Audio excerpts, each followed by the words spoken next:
जी, तो मेरे बच्चों, मैं बहुत देर तक ये बात समझाने की कोशिश करता रहा कि डायरेक्ट लेबर और इनडायरेक्ट लेबर में बुनियादी फ़र्क क्या है। कि डायरेक्ट और इनडायरेक्ट लेबर दोनों लेबर ऑफिस फैक्ट्री में ही होती हैं। दोनों प्रोडक्ट के बनाने के लिए डायरेक्ट और इनडायरेक्ट दोनों तरह से इन्वॉल्व होती हैं। एक फैक्ट्री मैनेजर की इन्वॉल्वमेंट के बगैर भी फैक्ट्री में प्रोडक्ट प्रोड्यूस नहीं हो सकती। एक वॉचमैन के बगैर भी फैक्ट्री सेफ नहीं होगी, वहां काम करना सेफ नहीं होगा। रिपेयर एंड मेंटेनेंस डिपार्टमेंट के लोग अगर मशीनों को आके बर वक्त रिपेयर ना करें तो फिर भी प्रोडक्शन करना मुमकिन नहीं होगी। कैंटीन में बैठा हुआ स्टाफ अगर मुलाजमीन के लिए, मजदूरों के लिए खाना ना बनाए तो फिर भी मजदूरों के लिए जो खाना बनाने का कंपनी ने, फैक्ट्री ने एक रखा हुआ है तरीकाकार, तो उनकी तनख्वाह भी उन्हें देनी पड़ेगी। किनकी? जो कैंटीन में खाना बना रहे हैं। किसके लिए? उन मजदूरों के लिए जो प्रोडक्ट बना रहे हैं। खाना बनाना मैन्युफैक्चरिंग है, लेकिन वो हमारा असल काम नहीं, हम खाना बना के बेचते नहीं है। आप अगर बॉयज मेरी बात से एग्री करना चाहें तो कर लें, वरना उनकी मर्जी है। बहुत सारी ऐसी फैक्ट्रीज हैं कराची में, बहुत सारे ऐसी कंपनीज हैं जो अपने मुलाजमीन को खाना सर्व करती हैं, लंच प्रोवाइड करती हैं। तो वो लंच बनाने के लिए उन्होंने बंदे रखे हुए हैं, और उन बंदों का खर्चा भी, वो जो प्रोडक्ट वहां बनती है वो उसकी कॉस्ट में शामिल हो जाता है। बस, तो मेरा ख्याल है अब मैं सम अप करता हूँ अपनी बात को, बहुत बोल दिया मैंने। आइए जरा देख लेते हैं क्या लिखा है। Indirect labor costs which cannot be allocated or identified but which are to be absorbed by the units produced। Biryani centre पर वापस आके इसकी बात करके आगे बढ़ रहा हूँ, वक्त अब हमारे पास नहीं है, मैं ऑलरेडी बहुत डिटेल में बात कर चुका हूँ। इनडायरेक्ट लेबर कॉस्ट में शामिल है कौन? पकवान सेंटर अपने दिमाग में लाइए और मुझे बताइए कौन पकवान सेंटर में, कौन इनडायरेक्ट लेबर में आएगा? लिख के भेज। इनडायरेक्ट लेबर अलैना, इनडायरेक्ट लेबर गैस का बिल जो होगा, ना वो मटेरियल है और ना वो लेबर है। ओके, जवाब आया वॉचमैन, सिक्योरिटी गार्ड। कौन सा स्टाफ शहरियार? स्टाफ पूरा होना चाहिए। वेटर्स, सामान लाने वाला।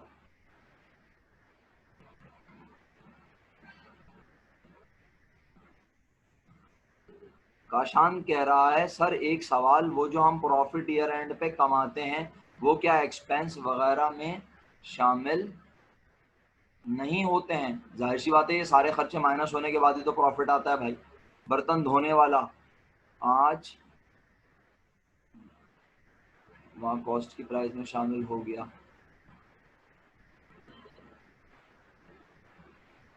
काशान आप अनम्यूट करके बोले यार, आप सवाल बड़ा डिफरेंट अजीब सा कर रहे हैं भाई। वहाँ की मैनेजमेंट, ड्राइवर, और सर ज़रा रिव्यू देंगे, मुझे लगा न्यू आईटी आएगी। नहीं, कुछ भी नहीं, मैंने नई कोई बात ही नहीं की। मैंने तो कोमल ये सिंपल बोला है, लाइट नहीं है तो इससे क्या ताल्लुक है भाई? लाइट नहीं है, तुम जब यहाँ लिख के मैसेज कर सकते हो तो वहाँ पे बोलने में क्या जा रहा है? इसका लाइट से क्या ताल्लुक है? काशान शराफत से अनम्यूट करके बोलो। तो क्या हो गया, बाहर बैठे हो तो क्या होगा? बाइकों की आवाज़ आएगी इससे ज़्यादा, और क्या होगा? बोल दो भाई, तुम अपना सवाल करो। तो क्या हो गया सवाल? तुम क्या कोई खुदा ना खास्ता भी मैं कोई उल्टी सीधी बात बोल दूं? अबे तुम क्या अल्लाह ना करे उल्टी स्लैंग लैंग्वेज यूज करेगा भाई क्या?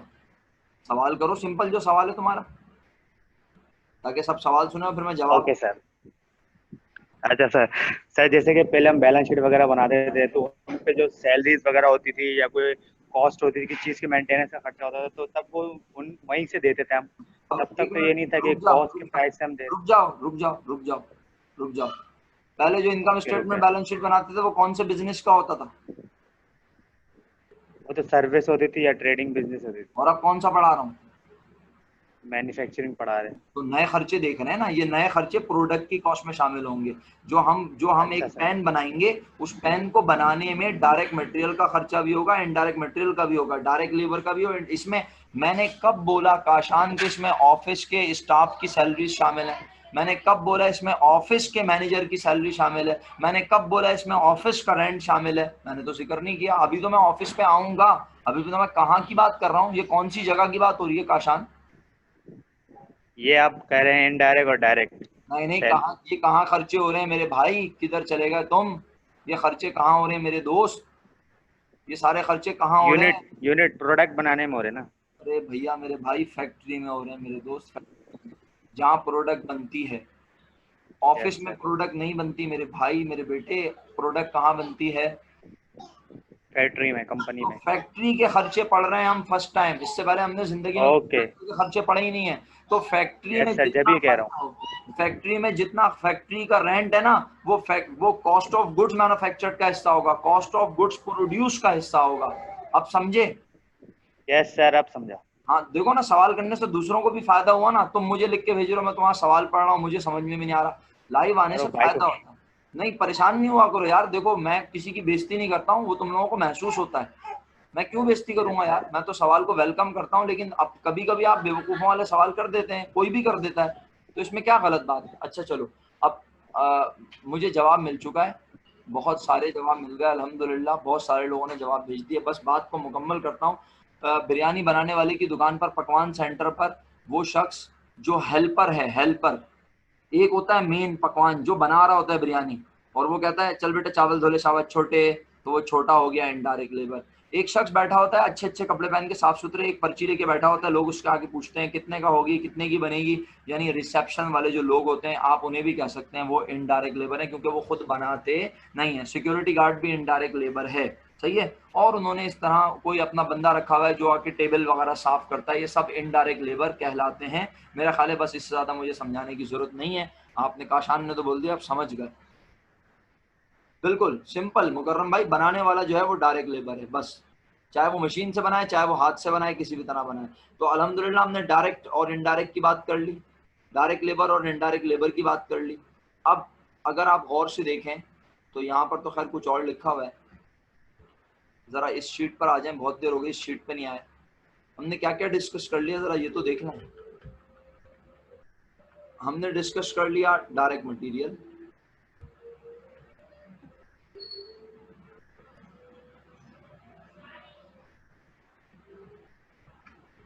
हमने डिस्कस कर लिया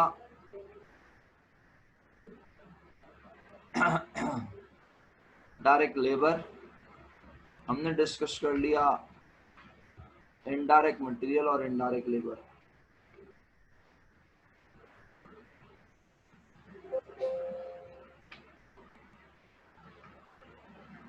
अब क्या बचे बताएं? एक्सपेंसेस बचे।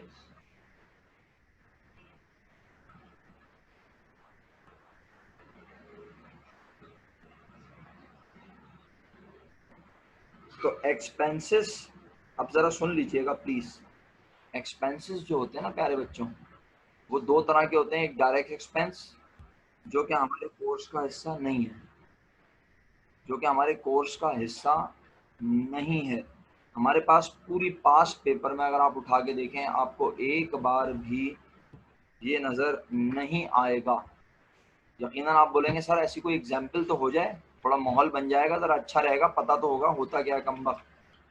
और इनडायरेक्ट एक्सपेंस की बेतहाशा मिसालें हैं, आप दे भी चुके हैं, अभी आप ही देंगे अल्लाह के हुक्म से, सही है। डायरेक्ट एक्सपेंस, बिलफर्ज हम कोई, सुनिएगा, हम कोई किताब पब्लिश करने जा रहे हैं, हम कोई किताब प्रिंट कर रहे हैं। देखिए आप आर्गुमेंट करेंगे तो मैं वेलकम करूंगा, आर्गुमेंट नहीं करेंगे, सवाल नहीं आएगा, तो मैं यही समझूंगा कि आप मेरी बात पे आंखें बंद करके भरोसा करके चले जा रहे हैं मेरे साथ, तो चलते रहें, मुझे एतराज थोड़ी होगा। और मैं फजूल पंगे लेके अपनी क्लास को एक्सटेंड भी नहीं करूंगा, क्योंकि मुझे कोई शौक थोड़ी है कि मैं आपको एक्स्ट्रा बिठा के पढ़ाऊँ, मेरी बात एक लाइन में समझ आ जाएगी, मैं आगे बढ़ जाऊंगा। हम एक किताब पब्लिश करना चाहते हैं, शहरियार कार्टेज एक्सपेंस होता क्या है पहले ये तो बता दे भाई।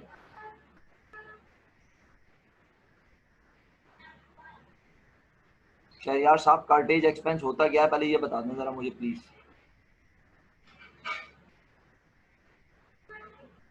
सर आने ले आने वाला खर्चा। सामान को लाने, तो सामान में क्या क्या सामान को लाओगे और ले जाओगे? मटेरियल को लाओगे यकीनन, है ना? जी जी। तो वो डायरेक्ट मटेरियल की कॉस्ट का हिस्सा होगा, सही। सही है। और अभी इंशाल्लाह उसे पढ़ेंगे। ट्रांसपोर्टेशन इनके नाम से भी आता है, कार्टेज, कैरेज। जी वापस आता हूँ अपनी बात पर। पेपर जो है वो इनडायरेक्ट एक्सपेंस में आएगा। जी बिल्कुल, मैं अमरीना आ रहा हूँ आपकी बात पर, लेकिन पहले मेरी जरा क्वेश्चन कंप्लीट होने दें। मैं ये अर्ज कर रहा हूँ आपसे कि हम एक किताब बना रहे हैं, एक किताब को प्रिंट करेंगे, हम हैं पब्लिशर, किताबें प्रिंट करके मार्केट में बेचने वाले। तो उसमें एक जिस शख्स की हम किताब प्रिंट कर रहे हैं उससे परमिशन लेंगे, फ्री में दे देगा?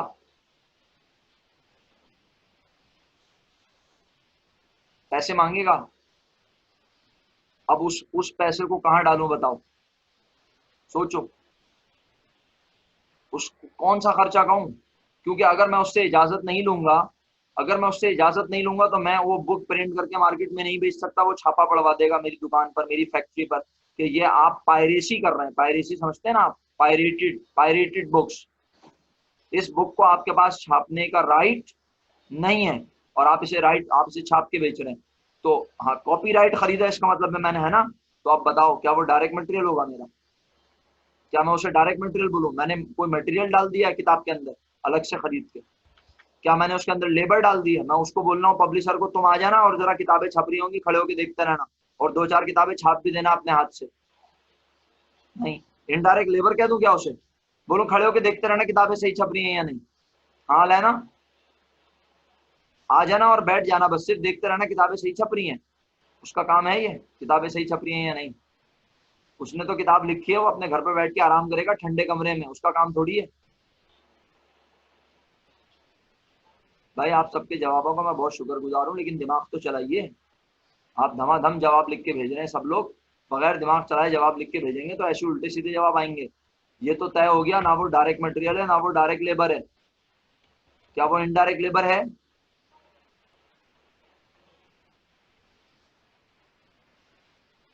इनडायरेक्ट लेबर भी नहीं है। क्या वो इनडायरेक्ट मटेरियल है?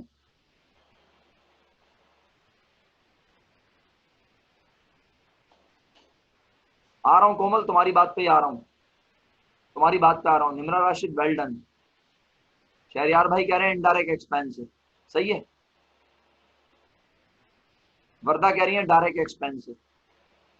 तो वर्दा और निम्रा राशिद और इसके अलावा और भी बहुत सारे बच्चों ने जवाब दिया होगा। मुकर्रम ने भी जवाब दिया, ये डायरेक्ट एक्सपेंस है, ये डायरेक्ट एक्सपेंस है। शहरियार और वो तमाम लोग जो इनडायरेक्ट एक्सपेंस इसे कह रहे हैं, वो बात समझ लीजिए। मेरा जुमला बड़ा कीमती है जो मैं आप कहने लगा हूँ। आपने नहीं सुना तो आपकी जिम्मेदारी है, आपका नुकसान होगा, मेरा नहीं।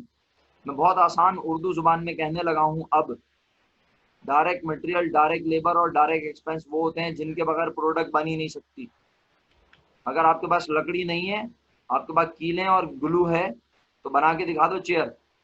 अगर आपके पास कपड़ा नहीं है, आपके पास बटन्स हैं, बुकरम है, धागा है, बना के दिखा दो शर्ट। अगर आपके पास मैनेजर है, आपके पास सुपरवाइजर है, आपके पास चौकीदार है और प्रोडक्ट बनाने वाला मजदूर नहीं है, बना के दिखा दो प्रोडक्ट। इसी तरह आपके पास फैक्ट्री में बिजली है, आपके पास फैक्ट्री में मशीनें चल रही हैं, उस पर डेप्रिसिएशन हो रहा है, आप फैक्ट्री का किराया दे रहे हैं, लेकिन आपके पास किताब छापने का राइट नहीं है। छाप के दिखा दो किताब। तो अल्हम्दुलिल्लाह ऐसा नहीं है कि सबने गलत जवाब दिए, बहुत सारे लोगों ने करेक्ट आंसर दिया। इसका मतलब है वो जो हम उस राइटर को, बुक राइटर को वो जो पैसे अदा करेंगे वो हमारा डायरेक्ट एक्सपेंस होगा। ये हमारे पास एक बार भी नहीं आया प्रीवियस 25 ईयर्स में। मैंने आपको नॉलेज के लिए बता दिया है, और भी चीजें आ सकती हैं, ये तो एक मिसाल दी है मैंने, ये तो मैंने सिर्फ एक मिसाल दी है, सही है। कोई सॉफ्टवेयर भी हो सकता है जो हम प्रोडक्शन में इस्तेमाल करते हैं। क्या बोला मैंने? कोई सॉफ्टवेयर भी हो सकता है, कोई डिजाइन हो सकते हैं, बहुत कुछ हो सकता है मेरे बच्चों। मैं ये कह के अगर जान छुड़ा लूं कि ये सिलेबस में नहीं है तो ये भी तो काफी होगा ना। लेकिन मैंने जितना बता दिया, मैंने एहसान नहीं किया, मैंने तुम्हारा जहन बना दिया। अब बाकी तुम्हारी मर्जी, जो तुम्हें बेहतर लगे।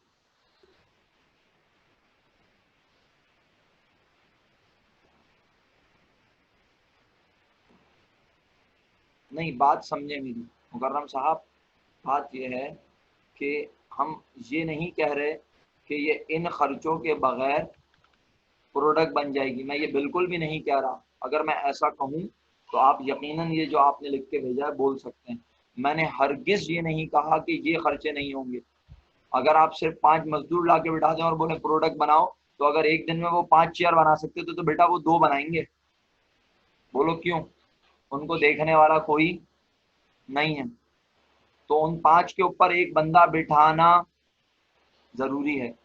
लेकिन अब ये समझो ना कि प्रोडक्ट के लिए जरूरी कौन है? प्रोडक्ट के लिए जरूरी है वो 5 लोग, उन 5 लोगों की तनख्वाह, और वो इनडायरेक्ट लेबर कर रही है उसे सपोर्ट। वो ना हो तो प्रोडक्शन प्रॉपर अंदाज में नहीं होगी। क्लियर है? डायरेक्ट एक्सपेंस समझ आ गया? इनडायरेक्ट एक्सपेंस पे रेड नहीं बल्कि ग्रीन कलर होगा प्यारे बच्चों, क्योंकि इनडायरेक्ट एक्सपेंस हमने पढ़ना है। ओके, शुक्रिया। तो सर अब इनडायरेक्ट एक्सपेंस क्या है? चलो मिसाल भेजो इनडायरेक्ट एक्सपेंस की। जी, गैस का बिल इनडायरेक्ट होगा, क्योंकि किस देख को बनाते हुए कितने रुपए की गैस खर्च हुई है हम बता नहीं सकते। Indirect expense. यूटिलिटीज भी इनडायरेक्ट एक्सपेंस है। जी बिल्कुल रिफत। अफसा ने कहा डेप्रिसिएशन एक्सपेंस, रिफत ने कहा इंश्योरेंस। कहाँ की इंश्योरेंस क्लियर करो? अफसा कहाँ का डेप्रिसिएशन क्लियर करो? सैयदा अलैना कह रही है पेपर वगैरह, इसका प्रॉपर नाम लो, प्रॉपर नाम लो इसका। मुकर्रम कह रहे हैं शुक्रिया। अच्छा जी। अफसा बेटा मशीन का डेप्रिसिएशन, वेरी गुड।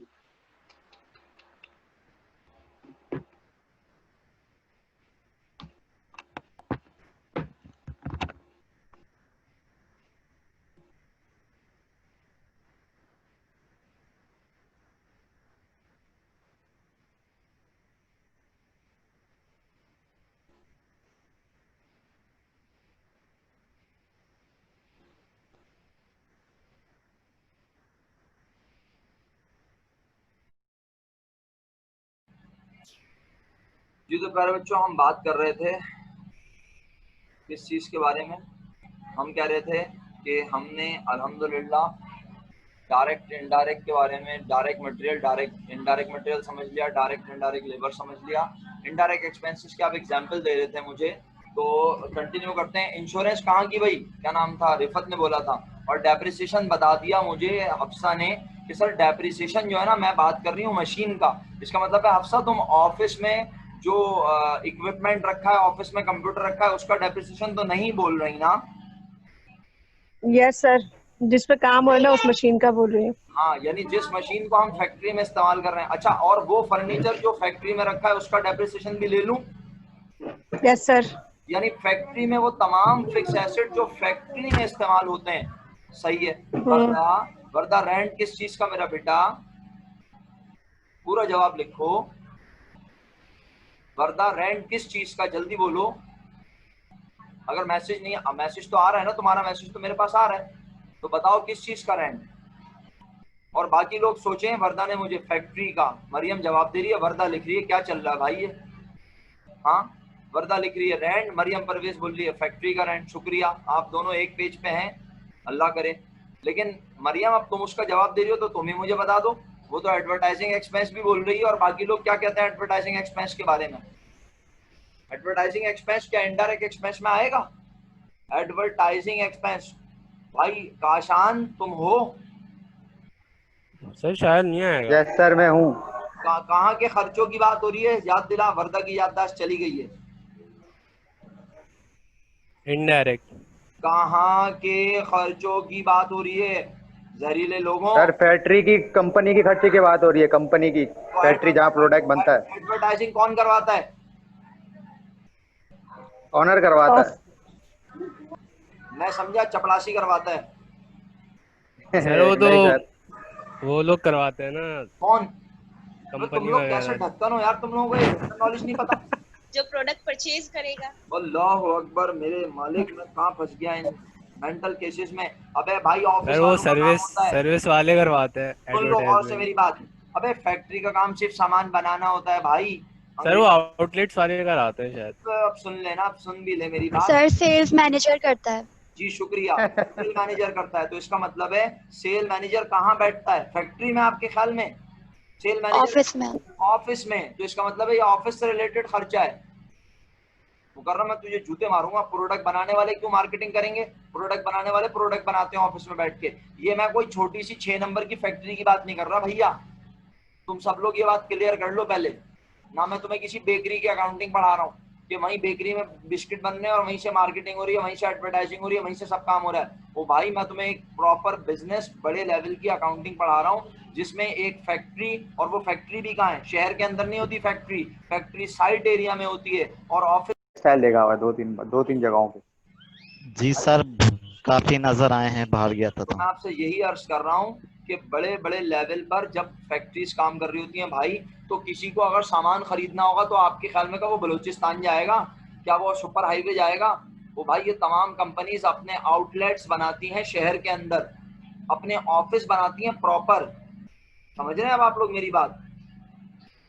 तो इसका मतलब है हम कॉस्ट अकाउंटिंग में पहले फैक्ट्री की अकाउंटिंग, हमारा सारा फोकस फैक्ट्री पर होगा, लेकिन हम इस चैप्टर में सिर्फ ये वाहिद चैप्टर है पहला, अकाउंटिंग फॉर मैन्युफैक्चरिंग ऑपरेशन, जिसमें हम फैक्ट्री की अकाउंटिंग के साथ साथ थोड़ा सा टच ऑफिस की अकाउंटिंग का भी लेंगे, ताकि हमें पूरा साइकिल समझ आ जाए। वो जो मेरे काशान भाई कंफ्यूज है ना कि पहले भी तो खर्चे लिखते थे, तो ऑफिस के खर्चे ऑफिस से रिलेट करेंगे, वो इनकम स्टेटमेंट में आएंगे, और जो प्रोडक्ट से रिलेटेड खर्चे हैं वो एक फैक्ट्री में स्टेटमेंट बनेगा, जो मैं आपको अभी आगे इंशाल्लाह दिखाऊंगा, अगर वक्त ने और आपने इजाज़त दी, दोनों की इजाज़त दरकार होगी उसके लिए। मैं आगे बढ़ता हूँ। तो बस इनडायरेक्ट एक्सपेंस की मिसालें आपने मुझे इनफ दे दी हैं, अब मेरा ख्याल है मैं आपको वहाँ शो कर दूँ शीट में, तो ज़्यादा आपके लिए बेहतर होगा। लो भाई 10 मिनट का अलार्म बज गया। अगला सेशन कंफर्म है, पहले बता रहा हूँ, बस 15 मिनट का मैक्सिमम, और कोई फजूल बात नहीं करूंगा उसमें, कोई फजूल सवाल का जवाब नहीं दूंगा। 15 मिनट के बाद कोई भी सवाल होगा तो आप कर लेना, वरना 15 मिनट के बाद मीटिंग खत्म। It include all manufacturing cost other than cost of direct material, direct labour. Manufacturing overhead का दूसरा नाम है, पढ़ो, नजर आ गया? ये फैक्ट्री ओवरहेड वही है जो मैंने आपको अमरेली स्टील्स में दिखाया था, अगर याद हो। फैक्ट्री ओवरहेड का वर्ड मैंने पढ़ाया था अमरेली स्टील्स के अकाउंट में, कोई बात नहीं, भूल गए तो कोई बात नहीं। मैन्युफैक्चरिंग ओवरहेड का दूसरा नाम फैक्ट्री ओवरहेड। सर ये क्या होता है, ये देख लो, it include all manufacturing cost, इसमें तमाम मैन्युफैक्चरिंग कॉस्ट शामिल होती हैं, अदर देन कॉस्ट ऑफ, कौन सी कॉस्ट के अलावा? डायरेक्ट मटेरियल के अलावा और डायरेक्ट लेबर के अलावा। अब अगर तुम इधर देखो गौर से, इधर देखो गौर से सब लोग, तो मैं इन तीनों का नाम, डायरेक्ट मटेरियल, डायरेक्ट लेबर के अलावा क्या क्या बचा? डायरेक्ट एक्सपेंस भी मैन्युफैक्चरिंग ओवरहेड नहीं है, सही है, क्योंकि और ये वैसे भी हमने पढ़ना नहीं है। तो डायरेक्ट मटेरियल, डायरेक्ट लेबर के अलावा क्या क्या बचे फिर? सर ये तीनों चीज बचे जो सामने, तो इनका नाम है फैक्ट्री ओवरहेड। जी बिल्कुल, इनका नाम है फैक्ट्री ओवरहेड।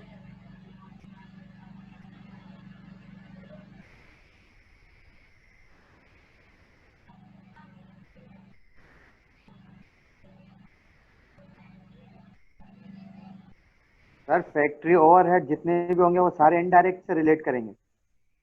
हाँ जी बिल्कुल, फैक्ट्री ओवरहेड जितने भी होंगे वो सारे इनडायरेक्ट से रिलेट करेंगे। जी बिल्कुल, factory overhead is sum of all indirect cost. Factory overhead is, इसीलिए बोलता हूँ लिख लिया करो कीमती बातों को, factory overhead is sum of all indirect cost. याद रहेगा? अपने तौर पे कोशिश तो कर रहा हूँ यार, यहाँ पे भी नक्शेबाजियां करने सर याद रहेगा, स्क्रीनशॉट ले लेंगे यहाँ से। नक्शेबाजी भी तो करना होना, इसीलिए थोड़ी बहुत, ताकि कुछ ना कुछ समझ में आता रहे। क्या ख्याल है? इन तीनों का सम FOH है। ओके आगे बढ़ते हैं आप। तो अब मेरे प्यारे बच्चों, चलो अब जल्दी से थ्योरी आज खत्म करता हूँ कल, ताकि हम सवाल पे आ जाएं अल्लाह के हुक्म से। कह रहा है एग्जाम्पल्स इंक्लूड, चल भाई अपना क्या कहते हैं, मैं ही पढ़ लूँ, किसी से पढ़वाना बेकार है। Example include depreciation on machinery, supervisor की सैलरी, फैक्ट्री में होने वाली यूटिलिटीज, इक्विपमेंट या मशीन अगर खराब हो जाए तो उसको क्या करवाएंगे? रिपेयर। सही है, ये भी खर्चा है। तो अल्हम्दुलिल्लाह हमने मैन्युफैक्चरिंग कॉस्ट को स्टडी कर लिया है। मैन्युफैक्चरिंग कॉस्ट बुनियादी तौर पर, ये मैन्युफैक्चरिंग ओवरहेड किसी एक चीज का नाम नहीं है, कितनी चीजों का नाम है? बहुत सारी चीजों का नाम है। हम कितनी गिन के बताओ ना फिर। 3। हाँ 3 तीन। चीजों का नाम है। तो बेसिकली हमने 5 चीजों को 3 में लिख दिया। 5 चीजों को कितने हिस्सों में लिख दिया? 3 हिस्सों में लिख दिया। वैसे चीजें कितनी थी यहाँ पे? 5 सर ये पूरी, वैसे कितनी थी अगर काउंट करें? ये ग्रीन वाला सारी 5 थी। नहीं, वैसे कितनी थी ग्रीन वाली? ये सब मिला के 5 6 थी ना मेरा बच्चा। वैसे 6 थी। Yes sir. एक को हमने कहा वो हमारे सिलेबस का हिस्सा नहीं है, तो बची 5। और इसको हटा के 5 को हम प्रेजेंट करेंगे जब हम मैन्युफैक्चरिंग कॉस्ट की बात करेंगे। Whenever we will talk about manufacturing cost, we will present manufacturing cost in a manner in which we will present first what? We will present direct material. After it we will present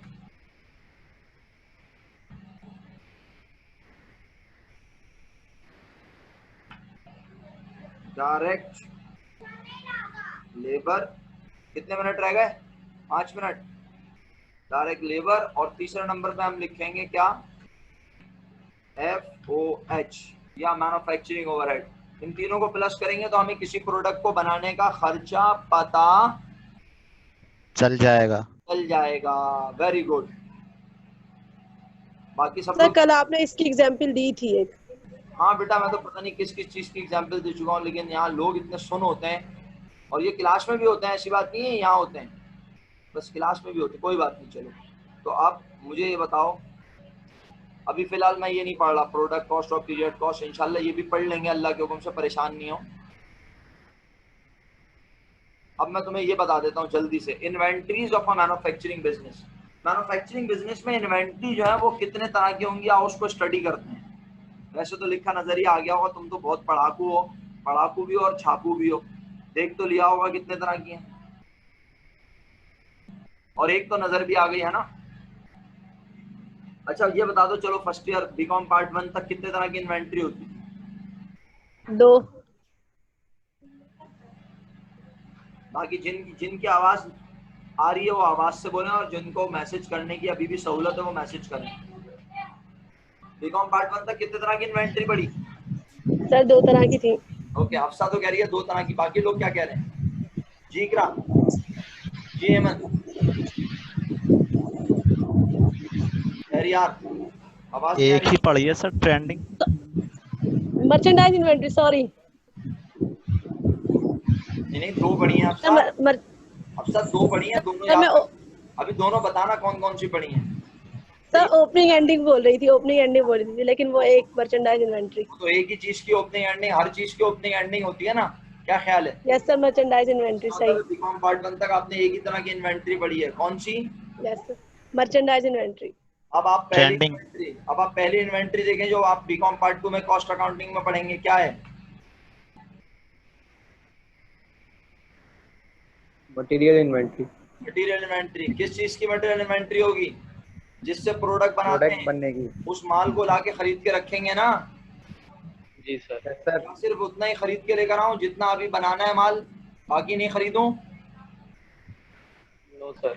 हर वक्त मेरे पास थोड़ा बहुत माल होना चाहिए ताकि मुझे अगर market से माल ना मिले तो भी मैं प्रोडक्ट बना सकूं। यस सर, होना चाहिए थोड़ा बहुत। सर स्टॉक होना चाहिए। इसका मतलब है ईयर एंड पर मैंने जितना माल बनाया बना लिया, और जो नहीं बनाया वो मेरे पास अभी भी कहाँ बचा हुआ होगा, किस नाम से बचा हुआ होगा? Materials inventory. जी याद रहे, material inventory, raw material inventory की बात हो रही है। किसकी बात हो रही है? Raw material. रॉ मटेरियल यानी वो सामान जो हम खरीद के लाए हैं लेकिन अभी हमने उस पे काम शुरू नहीं किया। ये बात याद रखना सब लोग। ये वो सामान है जो हम खरीद के ले आए हैं, इससे हम प्रोडक्ट बनाएंगे, लेकिन हमने अभी इस पे काम शुरू जैसे हमारे पास चावल रखे हुए, जैसे हमारे पास चिकन भी रखी हुई है, जैसे हमारे पास मसाला जात भी रखे हुए, और साल का आखिरी दिन आ गया तो हमने कहा भाई ये सामान हमारा सारा मटेरियल इन्वेंट्री है। तो इसका मतलब है मटेरियल की इन्वेंट्री भी कितनी तरह की हो सकती है। अब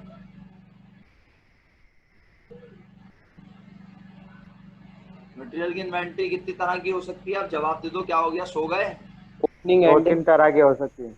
और एंडिंग, दो तरह की हो सकती है। शुक्रिया। इसके बाद दूसरी इन्वेंट्री गैस करो कौन सी होगी? क्या गैस करोगे तुम? देख के बता दोगे, सारे पाकिस्तानी हो।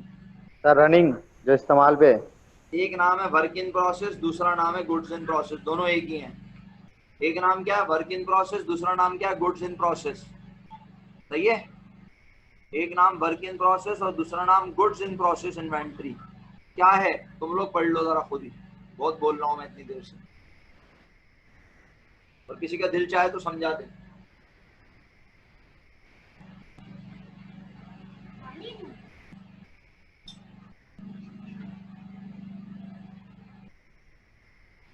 मैं ही समझा दूं वरना खत्म हो जाएगा मीटिंग का टाइम।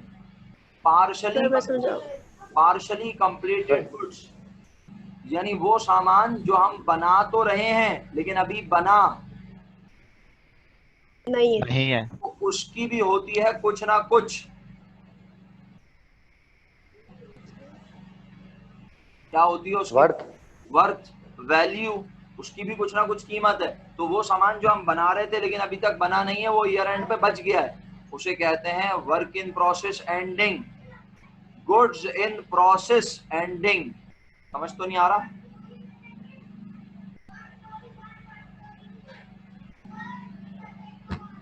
नहीं आ रहा सर, दोबारा बता।